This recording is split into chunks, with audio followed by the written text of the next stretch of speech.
성경에서 최고의 핵심 비결 가운데 하나가 바로 비움과 채움입니다. 비워야 채워진다는 원리입니다.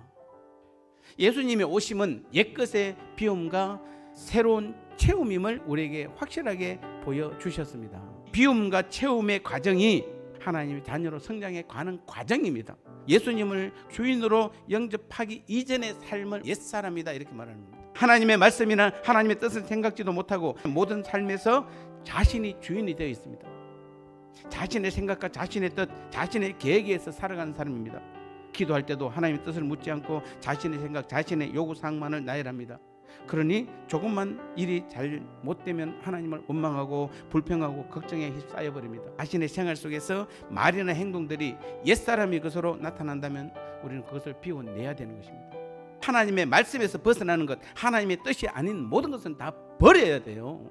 하나님을 향하여 열려야 하는데 자꾸 막히는 것입니다. 기도도 막히고 감사도 막히고 능력도 막히고 교제도 막히는 것이에요. 계속 버려야 할 것을 안 버리고 그대로 가지고 있기 때문에 이게 영적 변비예요. 문제는 순환입니다. 문제는 비움입니다. 비우지 않고 채우기만 할 때 심각한 변비 성도가 되는 것입니다. 비운다는 것은 나를 죽이는 것이요, 내 생각, 내 뜻, 내 계획을 다 포기하는 것입니다. 우리는 신앙생활에서 비우기만 잘하면 무조건 성공합니다. 다 비우고 나면 그 무엇으로 채워야 할까요? 그 첫 번째가 바로 예수님의 새 생명으로 채워야 하는 것입니다. 새 생명이 무엇입니까? 24절에서 하늘을 따라 의와 진리의 거룩함으로 지으심을 받은 새 사람을 통하여 성령 안에서 거듭난 삶입니다. 내 안을 성전 삼고 내 모든 삶의 주인으로 계신 예수님과 하나가 된 사람들에게 주어지는 것이 바로 예수님의 영원한 새 생명입니다. 이 영원한 예수님의 새 생명으로 우리 안을 채워야 돼요. 잘 먹지 못함도 문제지만 잘 비우지 못하면 더 심각한 문제일 수가 있는 것입니다. 우리 주변에는 채우기만 하는 사람들이 너무 많습니다. 여기서 채우고 저기서 채웁니다. 다른 세미나로 채우고 다른 성경 공부로 채우고 훈련으로 채우고 기도원 가서 채우고 그리고는 끝입니다. 하나님 말씀이 내 안에 들어왔으면 그것을 비우셔야 돼요. 그 말씀대로 살아야 돼요. 몸부림을 치셔야 되는 것이에요. 두 번째로 채워야 될 대표적인 것이 바로 예수님의 마음입니다. 빌립보서 5절에 보면 너희 안에 이 마음을 품으라 곧 그리스도 예수의 마음이니. 예수님의 마음이 무엇입니까?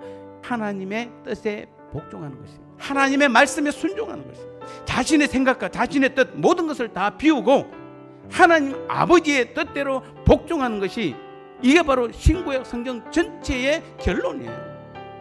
비울 것을 비울 줄 알고 채울 것을 채울 줄만 안다라면은 우리는 무조건 성공하게 되어 있습니다. 그때부터는 하나님께서 일을 하기 때문에 주님께서 우리 안에 주인이 되어 주시고 우리를 통해 성령께서 마음껏 우리를 사용하시기 때문에 성공할 수밖에 없는 것이에요. 비움과 뚫림은 생존의 문제입니다. 성공과 실패를 떠나 죽느냐 사느냐의 문제인 것입니다. 비움은 남을 위한 것이 아닙니다. 내가 살기 위함입니다. 비움은 내가 채워집니다. 그 채움의 맛을 아는 사람들은 열심히 비우고 사는 것입니다. 채움과 비움, 이것은 자녀들에게만 주신 하나님의 비밀이에요. 힘들수록 답답할수록 막막할수록 비운 일에 힘써야 합니다. 주님은 나를 비우고 주님을 의지하는 사람들에게 날마다 더 좋은 것들로 새로이 채워주십니다. 오늘부터 더 많이 자신을 비워 영적 비만과 변비에서 탈출하고 생명을 얻되 풍성히 얻는 복된 믿음의 삶이 되시기를 축복합니다.